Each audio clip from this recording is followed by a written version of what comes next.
जय Hind students. Class 9 chapter 4 linear equations इन two variables, दो चरों वाले रैखिक समीकरण। ठीक है, तो पहले तो हम इस चैप्टर का मीनिंग समझ लेते हैं। आते हैं सबसे पहले टू वेरिएबल्स यानी कि दो चर। ठीक, दो चर। अब देखो, एक चर वाले समीकरण हम पढ़ चुके हैं, जैसे कि 2x plus 5 is equal to 11। आप इसको सॉल्व करना अच्छे से जानते हो। 5 इधर आ जाएगा तो ये क्या बन जाएगा, ये हो जाएगा 11 minus 5। 2x is equal to 6, x is equal to 6/2 यानी कि 3। तो आप बोल दोगे कि इसका आंसर 3 है। ठीक है, अब जो हम इस चीज को आंसर बोलते थे, आंसर, हाँ, इसको अब हम कहेंगे सॉल्यूशन। सॉल्यूशन हिंदी में कहेंगे हल। जिस चीज को पहले हम आंसर कह देते थे, अब वो हमारे लिए हल बन गया, सॉल्यूशन बन गया। ठीक है, सॉल्यूशन क्या होता है? चर का वो मान जिसको रखने से ये समीकरण संतुष्ट हो जाए। That value of variable for which this equation gets satisfied। अब देखो, x की वैल्यू कितनी आई, 3 आई। 3 यहाँ रख देते हैं। 2 इंटू 3 प्लस 5, 6 प्लस 5 कितना हुआ, 11। 11 ही तो हमारा राइट हैंड साइड है, लेफ्ट हैंड साइड करके सॉल्व किया तो कितना आया, 11। और 11 हमारा क्या है, राइट हैंड साइड है। ठीक है, तो ये जो वैल्यू आती है ना वेरिएबल की, वो उस इक्वेशन को सेटिस्फाई यानी कि संतुष्ट करती है। तो ये बात हो गई बेटा एक चर की। ठीक है, वन वेरिएबल। अब हम 9th में आ गए हैं। अब हम सीखेंगे इक्वेशंस इन टू वेरिएबल्स, दो चरों वाले समीकरण। जैसे कि 2x plus 3y is equal to 8। मान लीजिए कोई भी ये एक इक्वेशन है। ठीक है, अब यहाँ पर दो चर हैं, एक x है, एक y, दो वेरिएबल है ना। तो आपको दो वेरिएबल की इक्वेशन हो तो आपको दो इक्वेशंस चाहिए। एक वेरिएबल की थी, एक ही इक्वेशन से काम चल गया और हमको x की वैल्यू मिल गई। अब यहाँ कैसे मिलेगी, मिल ही नहीं सकती, है ना। तो जब हमारे पास दो वेरिएबल के इक्वेशन हो ना, तो हमको दो इक्वेशंस की ज़रूरत होती है। ठीक, लेकिन वो यहाँ पर कह रहे हैं कि एक ही इक्वेशन से बताइए सॉल्यूशन क्या क्या हो सकते हैं। तो फिर हम क्या करेंगे, अपने मन से x को 0 दे दिया, मान लीजिए। ठीक है, x को दे दिया 0। तो अब ये कितना हो जाएगा, 2 into 0 plus 3y is equal to 8। तो 0 plus 3y is equal to 8, y is equal to 8/3। ठीक है, ये हमारा आंसर हो गया, सॉल्यूशन हो गया। ये कब हुआ, जब हमने x को 0 दिया। तो आपका एक आंसर तैयार, x is equal to 0, y is equal to 8/3। ये एक आंसर। दूसरे आंसर के लिए आपका मन है, आपकी बार आप y को 0 ले लो। ज़रूरी नहीं है 0, 1 2 3। तो इस तरीके से कहने का मतलब है कि जब दो चर वाला समीकरण हो तो उसको सॉल्व करने के लिए वैसे तो दो इक्वेशन चाहिए, लेकिन अगर दो इक्वेशन नहीं दे रहे हैं वो, तो फिर एक ही इक्वेशन से हम कितने भी, जितने चाहें उतने सॉल्यूशंस इसके हम निकाल सकते हैं। ठीक है, तो इसका जो है इनफाइनाइट यानी कि अनंत सॉल्यूशंस, अनंत हल इस समीकरण के होंगे। तो ये तो दो चर वाली बात हो गई। अब दूसरी भी एक शब्द यूज हुआ है, वो शब्द क्या है, रैखिक समीकरण। रैखिक इंग्लिश में कहते हैं लीनियर। नाम में रेखा आ रही है ना, रेखा, रैखिक, लीनियर, लाइन। तो इसको जब हम अपने पिछले चैप्टर 3 में पॉइंट्स को कार्टेशियन सिस्टम पे प्लॉट करना सीखा था ना, इसके हम पॉइंट्स निकालेंगे। जैसे कि पहला पॉइंट क्या निकला, 0 और 8/3। तो 0 और 8/3 ऐसे पॉइंट्स निकालेंगे। तो सारे पॉइंट्स को जब हम ज्वाइन करेंगे ना, बहुत सारे आंसर निकलेंगे, अभी मैंने आपको बताया ना इनफाइनाइट सॉल्यूशंस निकलेंगे, अनंत। उन सभी अनंत बिंदुओं को, अनंत में से कुछ को, 3 4 5 को जब हम ऐसे नंबर सिस्टम पर ड्रॉ करेंगे, प्लॉट करेंगे सॉरी, और उन प्लॉट किए हुए पॉइंट्स को एक स्केल की मदद से जब हम ज्वाइन करेंगे तो we will get a line, हमको एक रेखा मिलेगी। ठीक है, इसलिए ये हमको लीनियर इक्वेशन यानी कि रैखिक समीकरण कहा जाता है, इसलिए इस समीकरण को रैखिक समीकरण कहा जाता है। ठीक है, अब अगर इसमें x की घात 2 हो जाए और फिर 3y हो, तब मिलेगी क्या? तब नहीं मिलेगी। तो रैखिक यानी कि लीनियर होने की एक शर्त और भी है, वो शर्त ये है कि ये जो चर होगा ना, इसकी घात हमेशा 1 होनी चाहिए। ठीक है, स्क्वायर, क्यूब, घात 4 ऐसे नहीं, केवल एक घात होनी चाहिए। ठीक है, तो ये इस चैप्टर का इंट्रोडक्शन। क्लियर? एक चीज और, जो भी ये दो चर वाले समीकरण होंगे यानी कि इक्वेशंस इन टू वेरिएबल्स, उसको लिखने का एक तरीका, स्टैंडर्ड तरीका है, वो कहलाता है ax plus B y is plus c is equal to 0।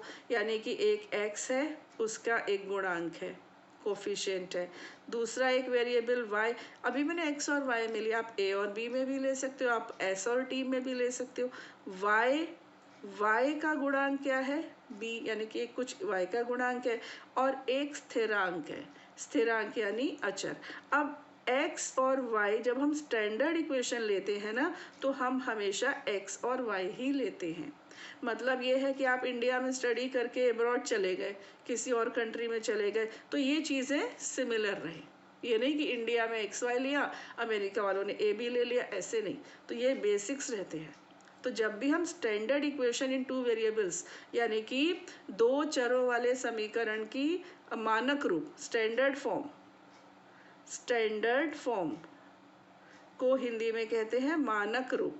तो मानक रूप जब भी हम लेंगे तो उसमें हम x और y लेंगे, x के साथ कुछ होगा यानी कि ए बी 1 2 3 4 -7 -8 कुछ भी नंबर होगा, y के साथ कुछ भी नंबर होगा, और एक कांस्टेंट टर्म होगा।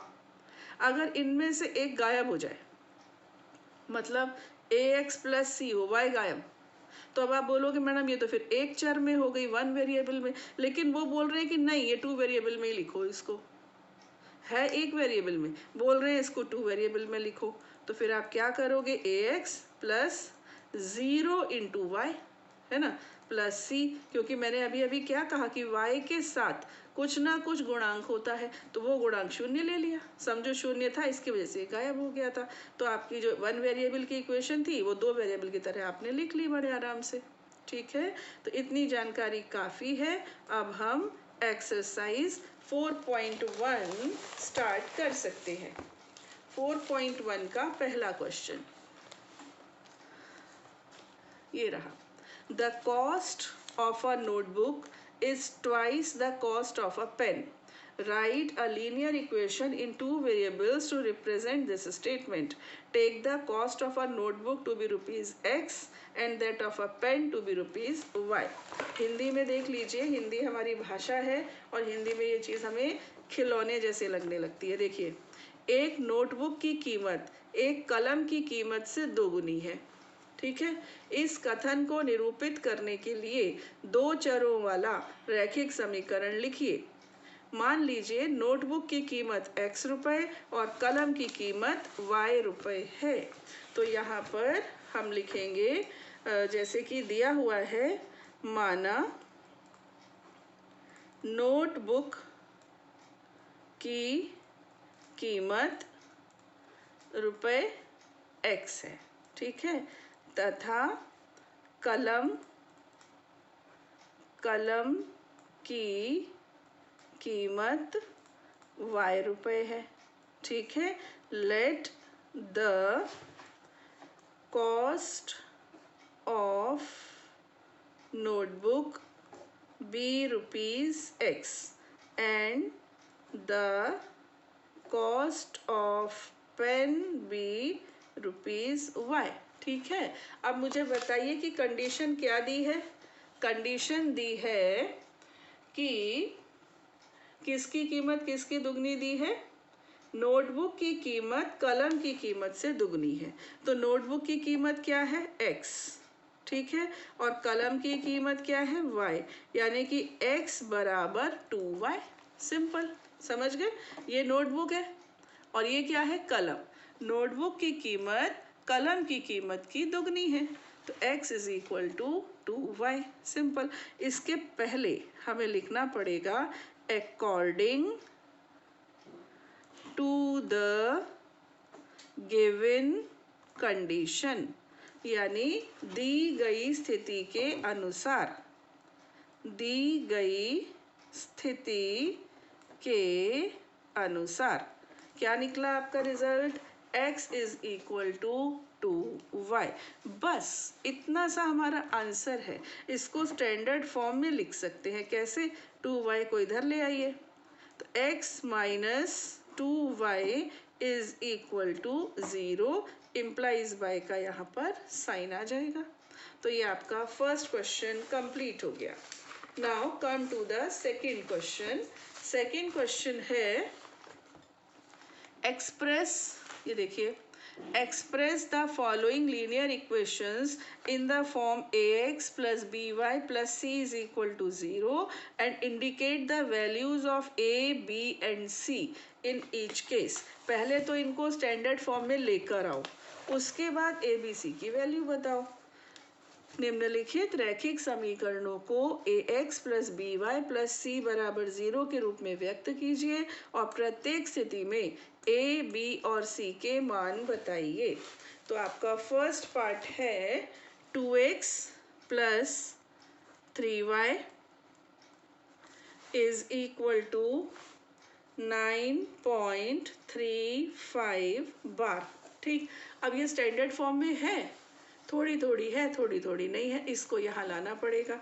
तो आप कैसे लाइएगा, आप लाइएगा 2x प्लस 3y माइनस 9.35 बार, 5 के ऊपर बार है केवल, इज इक्वल टू 0, 3 के ऊपर नहीं है। तो a क्या हुआ बेटा, जो x के साथ होता है वो a होता है, तो x a कितना है 2, जो y के साथ होता है वो b होता है, कितना है 3, और c क्या होता है, जो कांस्टेंट टर्म होता है, तो माइनस 9.35 बार, ये हो गया आपका c। ठीक, second part x minus y upon 5 minus 10 is equal to 0। ये हो जाएगा, इसमें आपको देखो a कितना दिख रहा है, x के साथ कौन है 1, सिंपल दिख रहा है आपको, x के साथ क्या है, कुछ नहीं है, तो 1 हो गया। y के साथ जो भी होगा वो माइनस में होगा, तो x के साथ तो a 1 हो गया, y के साथ देखो एक तो माइनस है ना, और y अपॉन 5 का मतलब 1 अपॉन 5 होता है, कैसे, देखो y अपॉन 5 है ये, है ना, तो y अपॉन 5 को आप 1 अपॉन 5 इंटू वाई ऐसे ब्रेक कर सकते हो। आपको याद आया जब मैंने 2 अपॉन 7 बताया था, तो हमने क्या किया था, इसको 2 इंटू 1 अपॉन 7 लिखा था, और 2 इंटू 1 अपॉन 7 की जो वैल्यू दी थी वो लिखकर इसको मल्टीप्लाई किया था, है ना। तो सब चीज़ें इंटरकनेक्टेड ही होती हैं। तो y अपॉन 5 जो है इसको हम कैसे लिख सकते हैं, 1 अपॉन 5 इंटू वाई, और साथ में माइनस भी था तो ये माइनस, तो इसका मतलब b की वैल्यू हो गई माइनस 1 अपॉन 5, और c कितना है, c है माइनस 10। ठीक है, थर्ड पार्ट। तो बच्चों ये तो जो जितने भी पार्ट्स हैं ना, ये सब आपके लिए हवा मिठाई नहीं होती है, ऐसे सवाल है एकदम सिंपल। इसको इधर ले आइए, ये हो जाएगा minus 2x plus 3y minus 6 is equal to 0, तो a is equal to minus 2, b is equal to 3 और c is equal to minus 6। देखो इज इक्वल टू लिख दिया यहाँ पर मैंने, ऐसे लिख लो, इक्वल टू लिख लो, एक ही बात है, बट मैं ये प्रिफर करती हूँ, इस बार मैंने ये लिख दिया तो दोनों चलते हैं, गलत कुछ भी नहीं है। इसके बाद आ जाते हैं हम फोर्थ पार्ट पे। फोर्थ पार्ट पता है क्या है, simple, x is equal to 3y। क्या करोगे, अब तो आप एक्सपर्ट हो गए हो, 3y इधर ले आओ, ये हो जाएगा x minus 3y is equal to 0। a कितना हो गया, a हो गया 1, बी हो गया -3। अब सी दिख नहीं रहा, इसका मतलब क्या है, 0 है वो। जो चीज़ नहीं दिख रही आप इसको ऐसे भी लिख सकते हो, x - 3y + 0 = 0। पहले ये लिख देना और फिर कंपेयर कर देना, ठीक है। फिफ्थ पार्ट है 2x = -5y। इसको इधर ले आइए तो ये हो जाएगा 2x + 5y = 0, है ना। और एक काम कर लो, +0 कर लो इसको, +0 = 0। अब a हो गया 2, b हो गया 5 और c भी हो गया 0। पार्ट नंबर 6, अब देखना ध्यान से, 3x + 2 = 0, ये है पार्ट नंबर 6। तो इसको आप कैसे लिखिएगा, 3x + 0 × y + 2 = 0। तो a हो गया 3, b कितना हुआ 0 और c कितना हुआ 2। ठीक, ये हो गया आपका 6th part. Now 7th part है y - 2 = 0। इसमें कौन मिसिंग है, इसमें मिसिंग है आपका x। तो ये हो जाएगा 0 × x + y - 2 = 0। तो तुम्हारा a कितना हुआ, a हुआ 0, b हुआ 1 और c हुआ -2। नाउ 8th पार्ट है 5 = 2x। 5 = 2x। ये क्या होगा, 2x इधर आ जाएगा, 5 - 2x = 0। तो -2x, क्योंकि अपना जो सिस्टम है ना उसमें पहले x आता है, फिर है y, तो y हो जाएगा 0 × y और फिर आएगा 5, है ना। तो आपका a कितना हुआ, a हुआ -2, b हुआ 0 और c हुआ 5। इस तरह से आपकी एक्सरसाइज 4.1 कंप्लीट होती है, ठीक है। तो 3rd चैप्टर और 4th चैप्टर काफ़ी इजी है 9th क्लास के।